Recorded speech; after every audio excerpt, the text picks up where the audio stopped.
இன்னைக்கு வந்து பார்த்தீங்கன்னா சிஎம் விஜய் அவர்களுடைய பிறந்த நாளாக இருக்கிறது.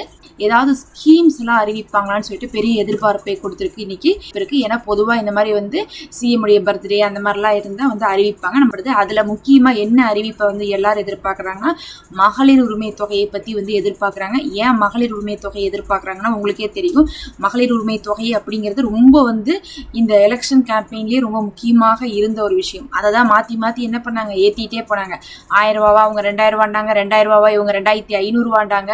அப்படி வந்து பார்க்கும்போது அதிகமான காசு வந்து சொன்னது மகளிர் உரிமை தொகையில தான். எல்லாத்துக்கும் மேல அது மாசம் மாசம் கொடுக்கறது, அது எல்லா பெண்களுக்கும் கொடுக்கறது. இன்னும் சொல்ல போனா போன தடவை வந்து ஏற்கனவே 1.25 கோடி பேர் வந்து வாங்கிட்டாங்க. 1,31,00,000 1.25 கோடி பேர் வந்து வாங்கிட்டாங்க. அப்படி அந்த 1,31,00,000 பேர் ஆல்ரெடி வாங்கிட்டாங்க. அப்படிங்கும்போது அந்த 1000 ரூபாவை 2500 ரூபா ஆக்குனா அவங்களுக்கு நேரடியாக வரும். அப்போ வந்து மக்கள் நேரடியாக பலன் பெற்று கொண்டிருக்கிற ஒரே ஸ்கீம்னு பார்த்தா மகளிர் உரிமை தொகை தான். ஏன்னா மற்றபடி வந்து அதே மாதிரி ஃப்ரீ பஸ் வந்து பெண்கள் வந்து பலன் பெறாங்க, அதை நம்ம மறுக்கிறதுக்குல. அது இல்லாமல் வந்து பார்த்தீங்கன்னா பொதுவான விஷயங்கள் தான் வருமோ தவிர அப்ளை பண்ணி வாங்குறதுக்குள்ள போதும்னு ஆயிரும். நிறைய ஸ்கீம்ஸ் இருந்துச்சு, இருந்தாலும் எல்லாரும் அனுபவிக்கலாம். ஆனால் இதுதான் வந்து பார்த்தீங்கன்னா நிறைய பேர் அனுபவிச்சாங்கிறதுனால அதை வந்து எதிர்பார்ப்பாக வச்சிருந்தாங்க எலெக்ஷன்ல. அதை வந்து பேஸ் பண்ணி நிறைய பேர் ஓட் போட்டாங்க.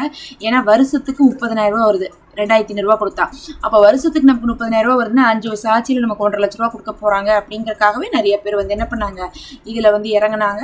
அதாவது ஓட்டு போடுறதுக்கு அது ஒரு காரணமா இருந்துச்சு, மகளிர் உரிமை தொகையை முக்கியமா வச்சு. ஆனா வந்து பாத்தீங்கன்னா ஃபர்ஸ்ட் கையெழுத்து அதை போடுவாங்கன்னு எதிர்பார்க்கப்பட்டுச்சு. மே 10 ஆட்சி ஏற்கும் போது அதை போடல. ஏன் போடலைன்னா இவங்க சொன்னாங்க, இல்ல நாங்க வெள்ளை அறிக்கையை கொடுத்துட்டு நாங்க வந்து ஸ்கீம்ஸ் எல்லாம் வந்து நாங்க சொன்னதை வந்து செயல்படுத்த போறோம், ஏமாத்த மாட்டோம் அப்படிங்கிறத வந்து சொல்லியிருந்தாங்க. இந்த நிலைமையில வந்து பாத்தீங்கன்னா இப்ப 2 மாசம் ஆயிடுச்சு. மே முடிஞ்சு அதுக்கப்புறம் இப்ப வந்து ஜூனும் முடிஞ்சிருச்சு. ஏன்னா வந்து 15 காசு போடுவாங்க. 15 நமக்குலாம் காசு வந்துருச்சு 1000 ரூபா. ஏன் 1000 ரூபா வந்துச்சுன்னா இன்னும் வந்து பட்ஜெட்லாம் நாங்க ஒதுக்கிட்டு போடுவோம், வெள்ளை அறிக்கை கொடுத்துட்டு போடுவோம்னு சொன்னாங்க. அது வரையும் நாங்கள் வந்து 1000 ரூபா போடுறோம்னாங்க. அதனால போன மாதம் இந்த மாதம் 1000 ரூபா ஆல்ரெடி வாங்கிட்டு இருக்கவங்களுக்கு மட்டும் தான் வந்துச்சு. அதுதான் ரொம்ப முக்கியமான விஷயம். எல்லாருக்கும் வந்து இருந்தால் கூட தெரியாது, ஆல்ரெடி வாங்கினவங்களுக்கு மட்டும் தான் வந்துச்சு. இந்த நிலைமையில இப்போ வெள்ளை அறிக்கையை இப்போதான் விட்டுருக்காங்க. எப்பனா வந்து காசுலாம் கொடுத்ததுக்கு அப்புறம் வந்து என்ன பண்ணியிருக்காங்க, வெள்ளை அறிக்கை விட்டுருக்காங்க ஜூன் மாதம். அதனால வெள்ளை அறிக்கையெல்லாம் வந்துருச்சு. வெள்ளை அறிக்கையில என்ன சொல்றாங்கன்னா, கடன் தான் இருக்கு, எங்களுக்கு வந்து வரவை விட செலவு ஜாஸ்தியா இருக்குது, ஃபர்ஸ்ட் செலவு காரணமே இந்த ஸ்கீம்ஸ் தான் அப்படிங்கிற மாதிரி இவங்க வந்து என்ன பண்ணியிருக்காங்க சொல்லியிருக்காங்க. அதே சமயத்தில் நாங்கள் பட்ஜெட் வந்து அமைக்கும் போது என்ன பண்ணுவோம், இதுக்கான முடிவெடுப்போம் அப்படிங்கிற மாதிரி சொல்லியிருக்காங்க. இந்த நிலைமையில இப்போ இவங்களுடைய பர்த்டே வந்திருக்கிறதுனால இந்த இன்னைக்கு வந்து மகளிர் உரிமை தொகைக்கான 2 அறிவிப்புகள் வரலான்னு சொல்லிட்டு எதிர்பார்க்கப்படுது. அது என்ன அந்த 2 அறிவிப்புகள்னு சொல்லிட்டு நம்ம இப்போ பார்க்கலாம்.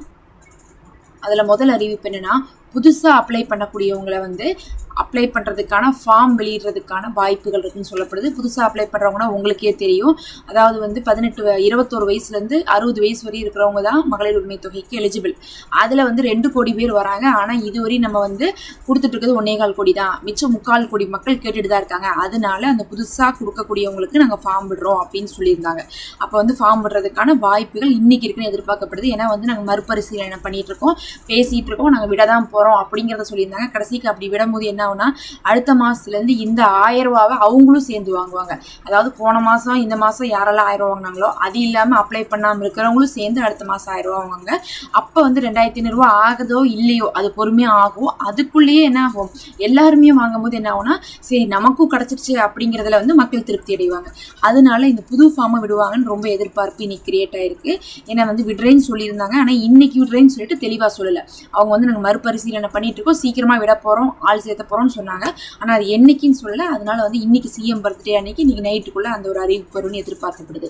2வது என்ன எதிர்பார்க்கப்படுதுன்னு பார்த்தீங்கன்னா, விலை உயர்த்தக்கூடியது. அதாவது வந்து 1000 ரூபா இருந்துச்சா நமக்கு வந்து இப்போ கொடுத்துட்டு இருக்காங்க, 1000 ரூபாவை 1500 ரூபா பண்ணுவாங்கன்னு எதிர்பார்க்கப்படுது மகளிர் உரிமை தொகை. ஏன் வந்து 1000 ரூபா 2500 ரூபா ஆகாதுன்னா, ஏன்னா உங்களுக்கே தெரியும் வெள்ளை அறிக்கையில் சொல்லிட்டாங்க கடன் இருக்குன்ட்டு, பட்ஜெட் ப்ராப்ளம்லாம் இருக்குது. அதனால சரின்னு சொல்லிட்டு 1000 ரூபாலேருந்து 1500 ரூபா, 1500 ரூபாலேருந்து 2000 ரூபா, 2000 ரூபாலேருந்து 2500 ரூபான்னு சொல்லிட்டு படிப்படியாக தான் உயர்த்தக்கூடிய வாய்ப்பு இருக்கு.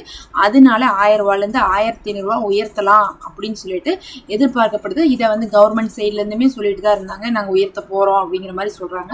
ஆனால் என்ன டேட் அப்படின்னு நம்ம வந்து சொல்லாமல் இருந்தனால ஒருவேளை வந்து சிஎம் உடைய பர்த்டேவை வந்து கணக்கு வச்சு செய்வாங்க. பொதுவாகவே ஒரு ஆட்சிக்கு வராங்கன்னா ஃபர்ஸ்ட் வரக்கூடிய இந்த மாதிரியான பெரிய விஷயத்துல அந்த அன்னைக்கு ஏதோ ஒரு அறிவிப்பு வரும். முதல் 100வது நாளில் வந்து ஆட்சி செஞ்சு 100வது நாளில் ஒரு அறிவிப்பு வரும். அதே மாதிரி இந்த மாதிரி பர்த்டேலாம் வந்து தலைவர்களோடது வரும்போது ஏதோ ஒரு அறிவிப்பு கொடுத்து அதை வந்து ஒரு நினைவாக வைப்பாங்க. அதாவது போன வருஷம் பர்த்டேல இருந்து இது வந்து நடந்துட்டு இருக்கு, அதாவது வந்து சிஎம் அவர்களுடைய பர்த்டே அன்னைக்கு இது வந்து வந்து இதாச்சு, இந்த ஸ்கீம் வந்துச்சு அப்படின்னு சொல்கிற மாதிரி வச்சுருப்பாங்க. அதனால 1000 ரூபாயிலேருந்து 1500 அடுத்த மாதத்துக்கு உயர்த்தப்படுமா அப்படிங்கக்கூடிய எதிர்பார்ப்பும் இன்னைக்கு ரெண்டுமே வந்து எதிர்பார்ப்பு வந்து கிரியேட் ஆயிருக்கு. பொறுத்திருந்து பார்க்கலாம். இன்னைக்கு நைட்டுக்குள்ளே அறிவிப்பு வந்தால் நம்ம கண்டிப்பாக வீடியோ போடுவோம். அதே சமயத்தில் சிஎம்க்கு பிறந்தநாள் நல்வாழ்த்துக்கள் சொல்லிக்கலாம்.